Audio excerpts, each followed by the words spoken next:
Do you think BCAAs and Pepsi go together? Let's find out.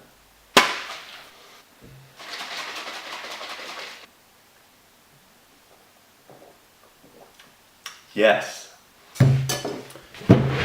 Just realised the lighting is terrible there. So hi guys, welcome to another video. Going into the gym in a couple of hours to do squats and bench. We're ramping things up again now. We did go heavy a few weeks ago, and the last couple of weeks I've definitely been dialing it down just because of injuries. My knee has been really playing up, that's been really bad. My shoulder has been getting better because it was a lot bad, and that was really hindering my bench. So that's one of the only movements that's really firing at the moment. Everything seems to be going really well with my bench. Yeah, it's just squats and deadlifts. It's really my knee that's impacting that, and also my TFL, which is the muscle sort of kind of connected to near your glutes all the way down your leg to your IT band. They're ridiculously tight. So I had a massage on Saturday, and that seems to have helped a little bit, but yeah, we're not going to go crazy heavy just because we don't want to risk injury at this point in training, I suppose. Before I go to the gym, I am carbing up, proteining up with some pasta, some chicken, bit of cheese on there. I'm not tracking calories now because I just did a whole week of that and it was soul destroying, so I'm just going to eat what I want, keep an eye on the scales, and then hopefully I'll maintain my weight. Do you know what this could do with? Some sauce. I'm kidding. It is dry as fuck though.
Alright, squats are done.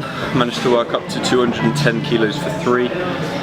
Pretty much pain free, apart from my headache, which I've seemed to be carrying for the last 3-4 days, which is really annoying, but yeah, moved pretty well. Moved better than 205 last week anyway. Not sure if it moved quicker than 215 that I did a few weeks before that, so I'll have to check the footage on that. But yeah, just moving on to bench now, working up to 130 kilos for a single. Should move really well because last week I did 125 kilos. That absolutely flew, so I'm hoping it's going to be sort of an RPE 7 around that sort of mark. But yeah, just warming up now. We'll see if we can get it.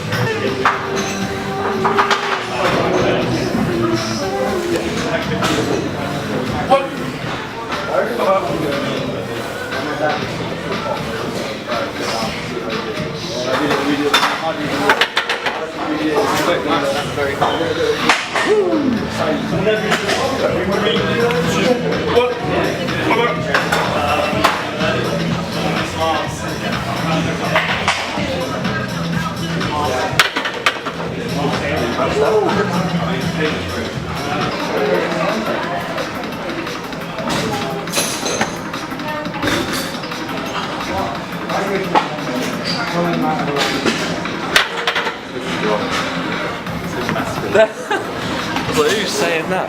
Keep on, mate.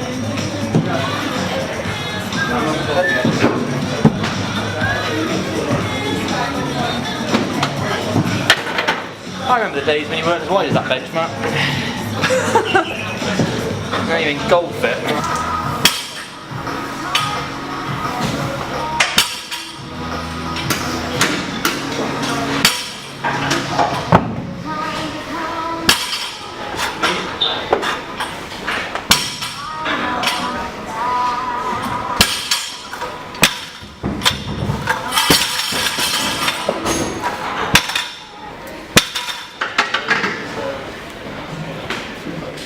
Such a pointless exercise.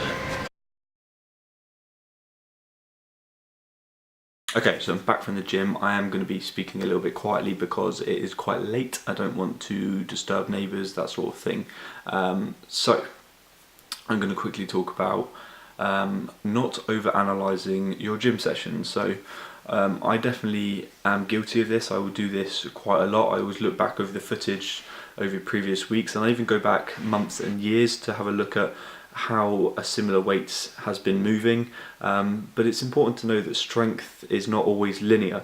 It does peak and trough, you know, you have good days and you have bad days, and there's a lot of variables that go into that. So your sleep isn't always going to be the same, your diet isn't always going to be the same. You know, how you're mentally feeling isn't going to be the same. There's so many different variables, the time that you train, you know, there's so many different things that go into what a training session is going to ultimately be like.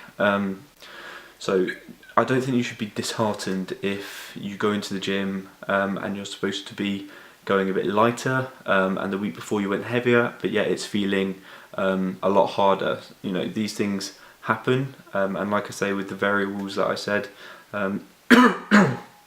excuse me, these things do happen. I was guilty of this very recently. In fact, today I was looking at my 210 that I squatted for a triple, and I was interested to know how quickly it moved against the 205 last week, and I was interested, or it was interesting to see that it literally moved the exact same. But this can then become quite an unhealthy obsession with trying to move the weight quicker and quicker and quicker. And when you get to a weight when you're really grinding, you're going to be focusing more on that speed and then maybe a little bit less about technique. And naturally, when you get really heavy, you are going to be grinding a little bit more. And the fact that it's going to be slower might dishearten you. So I think, yeah, you have to take every session as it comes. Accept it for what it is, because you're not always going to be moving away quickly. And don't get me wrong, it is definitely a good thing to look back over previous footage just to see where you're making improvements, especially with technique. But I think it can become an obsession, like I've been saying. If the gym is literally all you know, and you know, outside of that you don't really have anything else, that's fine. If you want to spend all your time just doing that, but I think you literally end up in social situations at work thinking about the gym and thinking about your gym sessions, or if you've had a bad gym session, you'll be overthinking it, over-analysing it, and it becomes quite unhealthy. And I think it's good to, once you walk out of the gym, step away from that and not have to think about it too much. I mean, obviously I do the whole YouTube thing, Instagram and everything, so I'm always putting content out there, so I'm always having to think about that, I suppose.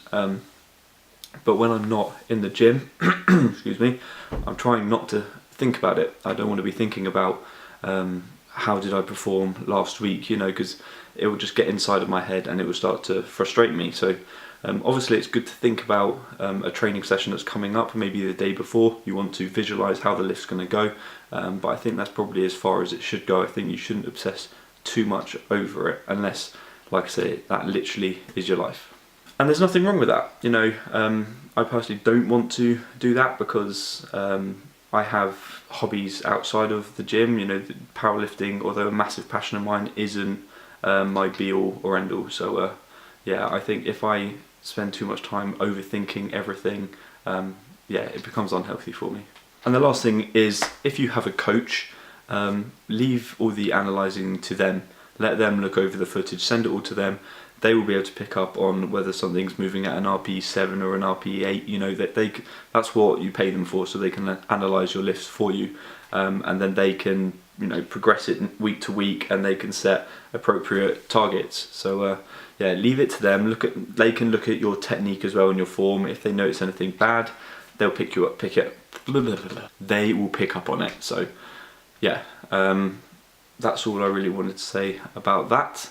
I am guilty of it as well, but I try not to do it too much, because yeah, otherwise I'll just have numbers floating around in my head, RPEs, 220 kilos, it will just gets mental in my head. So yeah, try not to think about it too much, and live my life away from the gym as well. Anyway, that's pretty much all I've got to say today, so I'm going to wrap up the video. Hope you've enjoyed it. Leave it a thumbs up if you have. See you in the next one. Take care. Peace.